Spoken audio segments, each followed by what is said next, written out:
COP27. The 2022 United Nations Climate Change Conference, or Conference of the Parties of the UNFCCC, more commonly referred to as COP27, was the 27th United Nations Climate Change Conference, held from the 6th of November until the 20th of November 2022 in Sharm El Sheikh, Egypt.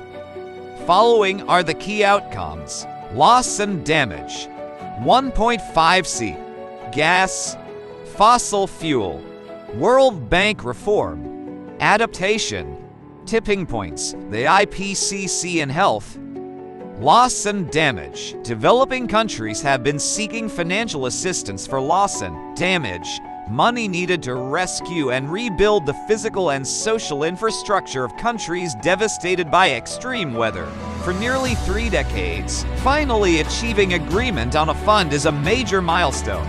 Now comes the difficult part. The fund must be set up and filled with cash. There is no agreement yet on how the finance should be provided and where it should come from. 1.5C. The 2015 Paris Agreement contains temperature goals to keep the rise well below to Celsius above pre-industrial levels and pursuing efforts to keep the increase to 1.5 Celsius. Science since then has shown clearly that to sea is not safe.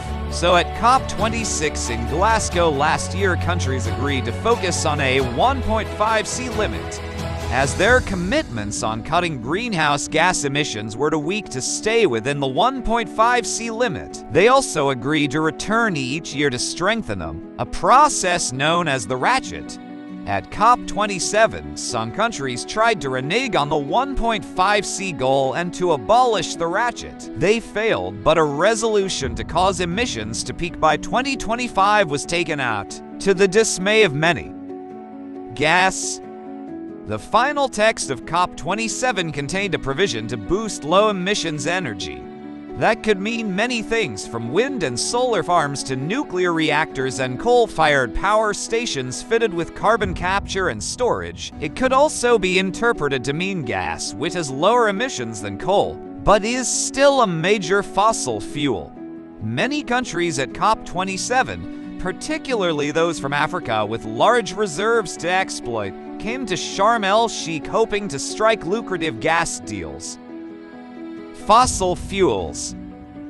Last year at Glasgow, a commitment to phase down the use of coal was agreed. It marked the first time a resolution on fossil fuels had been included in the final text. Some would say, incredibly, for 30 years of conferences on climate change. At COP27, some countries, led by India, wanted to go further and include a commitment to phase down all fossil fuels. That was the subject of intense wrangling late into Saturday night, but in the end it failed and the resolution included was the same as that in Glasgow. World Bank reform.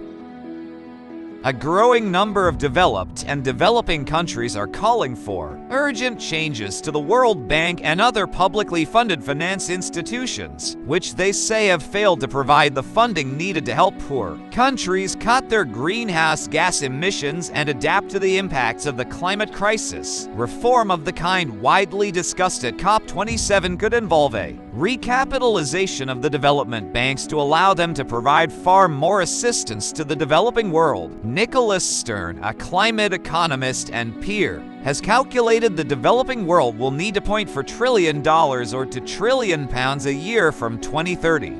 But this is only about 5% more than the investment they would require anyway, much of which would go into high-carbon infrastructure. The World Bank could provide about half of those funds, he estimates. Adaptation. Building flood defenses, preserving wetlands, restoring mangrove swamps, and regrowing forests. These measures and more can help countries to become more resilient to the impacts of climate breakdown.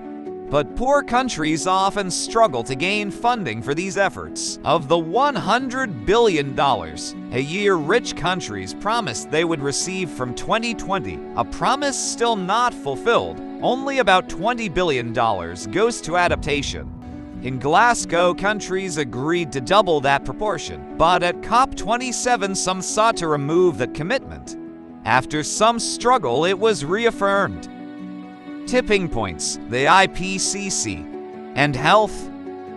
Since COP26, the Intergovernmental Panel on Climate Change has published the key parts of its latest vast assessment of climate science, warning of catastrophic impacts that can only be averted by sharp and urgent cuts in greenhouse gas emissions. The IPCC was set up by the UN to advise on science, yet some countries wish to remove references to its latest findings from the final text. Instead of that, a reference to the key finding of tipping points was put in, a warning that the climate does not warm in a gradual and linear fashion, but that we risk tripping feedback loops that will lead to rapidly escalating effects. These include the heating of the Amazon, which could turn the rainforest to savanna, transforming it from a carbon sink to a carbon source, and the melting of permafrost that releases the powerful greenhouse gas methane. Also inserted was a reference to the right to a clean, healthy, and sustainable environment.